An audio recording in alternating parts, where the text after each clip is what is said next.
Salut, on se retrouve aujourd'hui dans cette nouvelle vidéo. Alors aujourd'hui dans cette vidéo, ce que je vais faire, on est toujours dans une série un petit peu hors série, justement en train de vous présenter certaines choses au niveau de la Corée. J'ai eu envie de vous présenter 6 différents plats, plats et même alcool que les Coréens mangent tout le temps. Et donc on va commencer avec le premier plat, numéro 1. Kimchi. Yes, numéro 1, kimchi. Qu'est-ce que c'est le kimchi en fait? Alors ça m'a pris vraiment du temps à comprendre honnêtement ce que c'était le kimchi. Donc le kimchi, si vous venez en Corée, vous allez en entendre parler tout le temps, kimchi, kimchi, kimchi, kimchi, kimchi. L'idée en fait c'est que, de ce que j'ai compris, c'est que le kimchi c'est une façon de préparer les légumes en fait. C'est une façon de préparer les légumes parce qu'au départ je pensais que le kimchi c'était juste un aliment. Je me disais le kimchi c'est un aliment, je sais pas, genre le soja, kimchi, je pensais que c'était la même chose. Mais en fait non, parce que je me suis aperçu qu'il y avait différents types de kimchi. Il y a Yeolmu kimchi, 총각 김치, 배추 김치, 갓김치. Ok, bon, il y a pas mal de types de kimchi. Et donc, à partir de ce moment-là, quand j'ai compris qu'il y avait différents types de kimchi, je me suis dit, mais mince, ça veut dire que c'est pas un aliment en fait, c'est quelque chose d'autre. Et en fait, c'est ça. L'idée, c'est que c'est une préparation pour les légumes, donc c'est une préparation assez épicée. Et apparemment, alors, je sais pas trop ce qu'ils mettent dedans. Je pense que sur Wikipédia, ça doit être noté, mais j'ai pas vraiment regardé.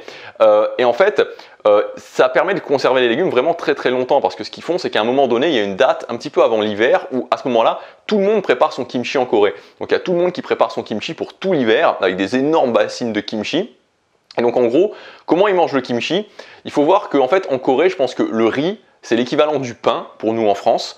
Et le kimchi, c'est une sorte de sauce en fait. Ils vont prendre le kimchi, ils vont l'accompagner avec différents éléments à table. Numéro 2. Chicken. Yes. Chicken. Alors là, ça a été vraiment une surprise pour moi. Il y a un truc que les Coréens mangent tout le temps, mais alors tout le temps, et souvent quand ils sont en soirée, c'est le chicken. Donc ce qu'ils appellent chicken, en fait, c'est du poulet frit. Et vraiment, il faut s'imaginer du poulet frit comme quand vous allez chez McDonald's, quand vous allez manger des nuggets, c'est la même chose. Parce que là, c'est un petit peu différent, c'est-à-dire que vous allez juste manger ça.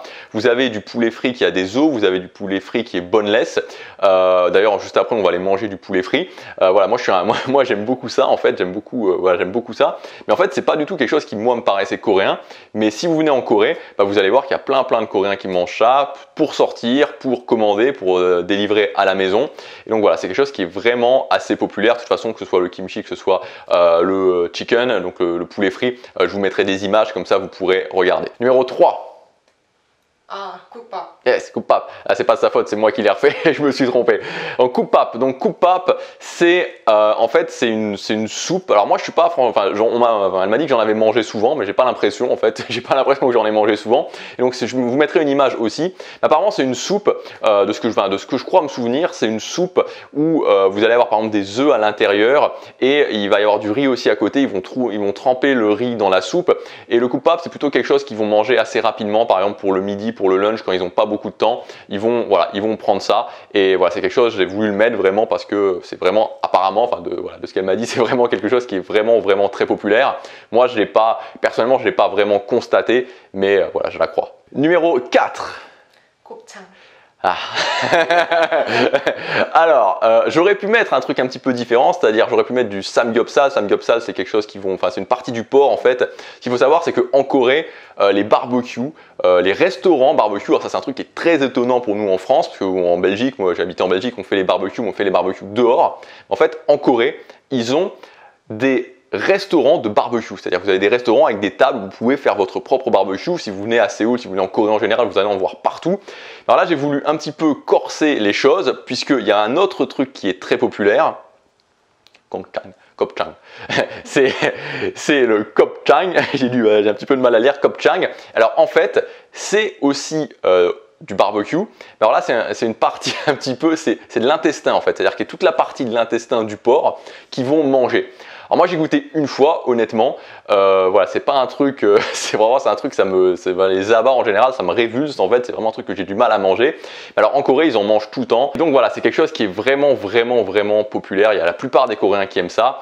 Méfiez-vous si vous venez à Séoul, si vous venez en Corée en général, quand vous allez dans les restaurants barbecue, vous verrez, c'est des restaurants avec des tables et voilà, ça fume et tout, il y a plein de gens qui sont en train de faire leur barbecue. Le truc, c'est que des fois, il y a des restaurants qui sont spécialisés là-dedans. Donc en fait, des restaurants où vous allez rentrer et il n'y a que ça et c'est tout est marqué en coréen. Donc faites attention parce qu'on peut avoir vraiment des mauvaises surprises. Numéro 5. 냉면. Yes, naengmyeon. Alors, naengmyeon, c'est en fait, c'est des noodles, j'ai plus le mot noodle, des nouilles, ouais, des nouilles en français. C'est des nouilles qui peuvent être, alors soit ça va être, en général on mange ça, enfin moi quand je le mange, c'est quand je vais dans un restaurant, justement, dans un restaurant barbecue samgyeopsal, je mange ça avec mon samgyeopsal, c'est des nouilles. Donc les nouilles, elles peuvent être soit des nouilles froides, enfin c'est des nouilles froides en fait, mais qui peuvent être soit en soupe. Alors je vous avoue que les nouilles froides, enfin la soupe froide de nouilles, au départ j'avais un petit peu de mal ça, et en fait maintenant j'adore vraiment ça, j'adore les soupes froides. Et sinon ça peut être aussi épicé, c'est-à-dire que là à ce moment-là vous n'avez pas de soupe, mais vous avez tout simplement, voilà, vous avez tout simplement un mélange épicé, vous mélangez ça et vous mangez les nouilles comme ça. Et enfin le numéro 6, évidemment il fallait terminer par ça. Numéro 6. 소주. Yes. Numéro 6, soju. Alors, le soju, qu'est-ce que c'est le soju en fait? Alors, en gros, c'est, bon, alors je vais pas pouvoir vous faire exactement le détail, vous pouvez regarder sur Wikipédia. C'est pas vraiment du saké en fait, c'est une sorte d'alcool, mais c'est pas forcément fait à base de riz, de ce que j'ai vu, ça peut être fait à base de pommes de terre. Mais vraiment, c'est un alcool en fait. C'est un alcool qu'ils vont boire tout le temps, ils le boivent beaucoup, tout le monde boit ça en fait, notamment parce que c'est pas cher. Et en fait, cet alcool-là, je sais plus ce que je voulais dire. J'ai oublié. Et en fait, cet alcool-là, faut vraiment s'en méfier. Moi, j'en ai bu quelques fois et c'est vraiment quelque chose qui, ça tape au niveau de la tête. Moi, quand j'en bois, après, je suis, voilà, elle a compris. Elle comprend pas le français, mais elle a compris ce que je voulais dire.